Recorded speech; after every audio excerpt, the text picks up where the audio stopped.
everyone. Welcome back to EdWise Education, Literacy, and Life. And I am Dr. K. Childs coming to you again for a new week and a new video for you all with a few updates. I'm going to be talking to you about my Teacher Tip Tuesday, which is known as Dr. Cents 2 Cents Tuesday. I also am going to be giving a shout out to a great experience that I had over the last week and a half that I'm just now getting around to share with you all, and also to some important people I'll give some acknowledgments to as well.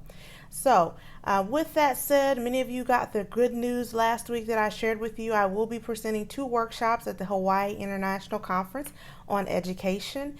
That'll be sometime early in 2019. I'm excited about that. I am also about to start the research for one of the workshops that I'm going to share with everyone. And then also I have not heard yet about South by Southwest EDU, but I am still hoping that I will get to present Changing the Language. Many of you voted for me. That was a crowdsourced type voting through the South by Southwest platform called Panel Picker. When I find out the results, good or bad, I will share with you all. But I'm going to go ahead and get started today. So the first thing I want to share with you all is my Dr. Childs 2 cent tip. It was from last Tuesday. I believe last Tuesday. I can't give you the exact date. I want to say let me look. It was Tuesday, September the 11th. That was the day that I shared a tip about writing. And the writing tip says, learning the writing process should not be painful. All students deserve to learn how to articulate themselves through writing. Writing gives your students a voice. Don't deny them their voice by putting less emphasis on writing. And that is a part of Student-Centered September, where I'm going to be talking about different aspects of literacy and how you can take student-centered approaches. So with that said, when I shared this post, I thought about my experience in the classroom, and coming here as an educator here in Texas, it's very heavily standardized test focused. And honestly, I'm going to be real with you.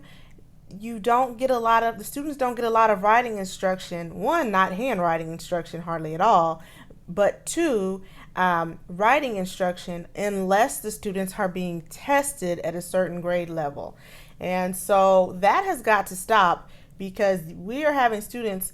I transitioned from the upper elementary middle grades to college, and we have students that arrive to college that are still struggling immensely with the writing process, never heard of the writing process, don't even know how to necessarily even write a complete paragraph. They're only being taught to pass a test for writing, but not taught why they're doing the processes that they're doing and why they're important. Or they're just being shoved the information, and then once it's done, once they have it, it's gone. So my post was about showing the importance to our students of writing. Writing is a key piece of our voice. One thing that is important, engagement. Engagement is key when you want to teach students how to write, how to be good writers, how to respect writing, period. Of course, we know that reading and writing go hand in hand. So we've got some good readers, but then we have people that don't really necessarily care about writing. That's because they haven't been engaged in writing. If they know by the back of their hand what makes good writing, then they're going to be able to know how to pull out important elements from reading. So that's why one of my workshops, Changing the Language, will be shared at the Hawaii International Conference. I also look to share Changing the Language at South by Southwest, and I will share Changing the Language anywhere that you would like for me to come if you contact me. Well, I won't say anywhere, but contact me and we'll talk. So for Changing the Language, this isn't about changing the language, but it is.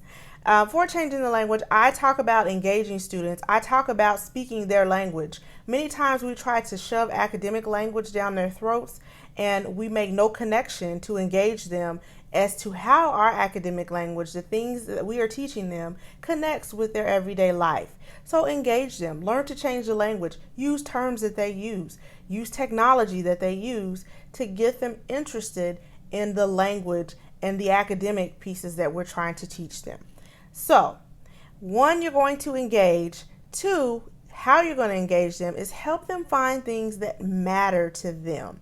Help them write about things that matter to them. Help them understand that writing will affect them in their future. They're going to need writing somehow.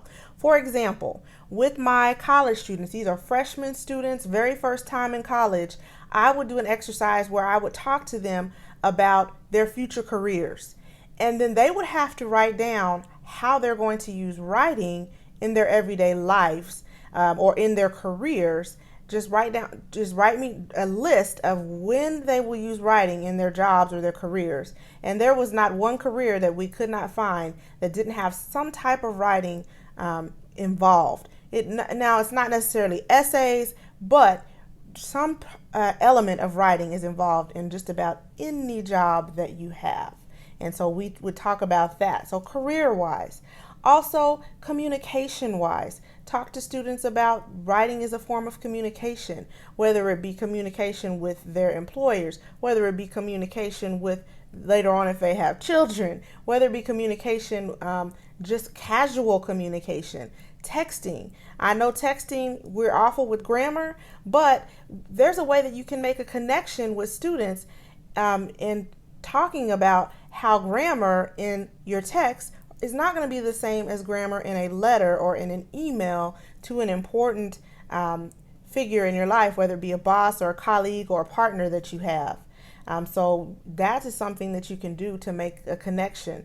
You can talk about the elements of texting and the rules of texting and the rules that you don't have in texting, and then bring in the rules that we do have in formal writing. So that is something that I always share. Communication. Writing is a form of communication, and our students need to know that and need to know how to write for communication purposes. I mentioned that it is a key part of their voice.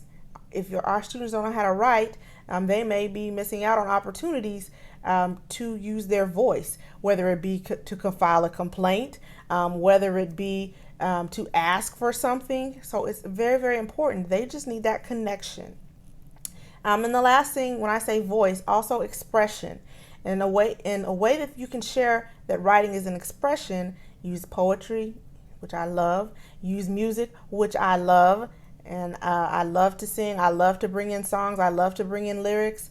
Those are ways, and of course our students love hip hop and rap. That's a way you can pull in writing as a form of expression. Once you get that writing piece of it, once you get that connection with them, then you can start talking about theme, main idea, vocabulary, metaphors, similes.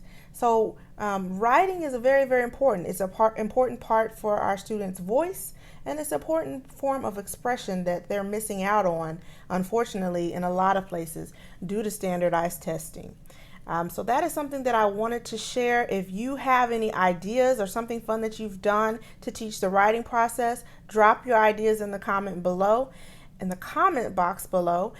Or if you have any ideas that you want to share with me, collaborate with me, questions that you have for me related to writing, you have my information under this video, as well as you can reach out to me on my website, drkchilds.com. The only other thing I'm going to close out this video with is I want to give a huge thank you to Courtney Adeleye from The Main Choice. She is a CEO, a self-made CEO, and she held an event that was amazing that I had the honor to attend last week in Las Vegas, Nevada, and that was called Who's the Boss? Here's a sneak peek.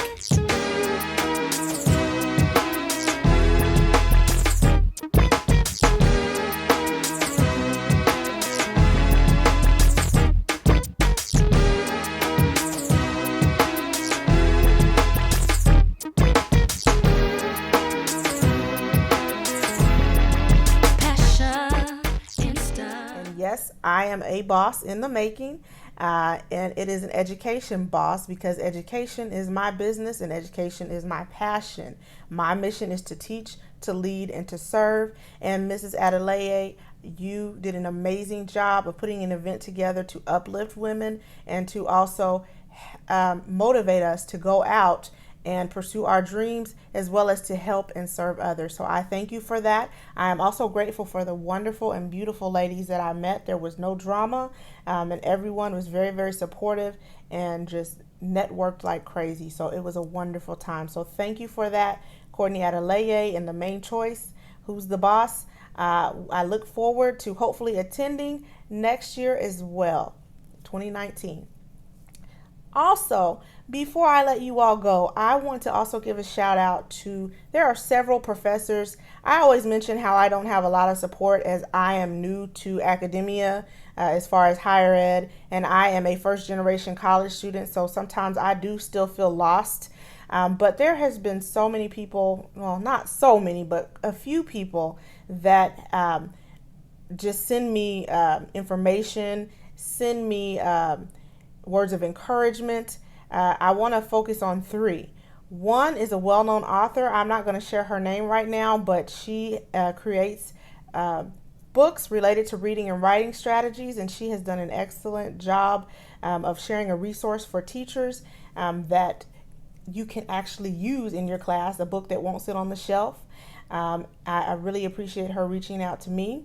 I'm not going to share names, not yet, but I'm thankful for that. I'm also thankful for fellow professors and higher education professionals.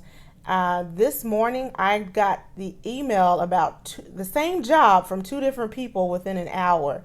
Those of you that don't know my situation, I currently work online. I work for Kansas State University, but I would love to actually have a physical place where I show up to.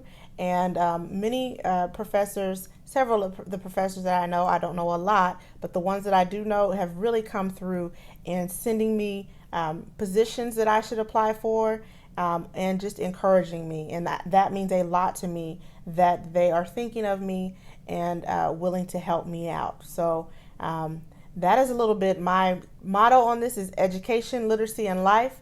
I've shared education with you, I've shared literacy, and I've shared life with you. So with that, I'm going to close this video. I want you to remember to teach, lead, and serve, and I want everyone to have a great week. Goodbye, everybody.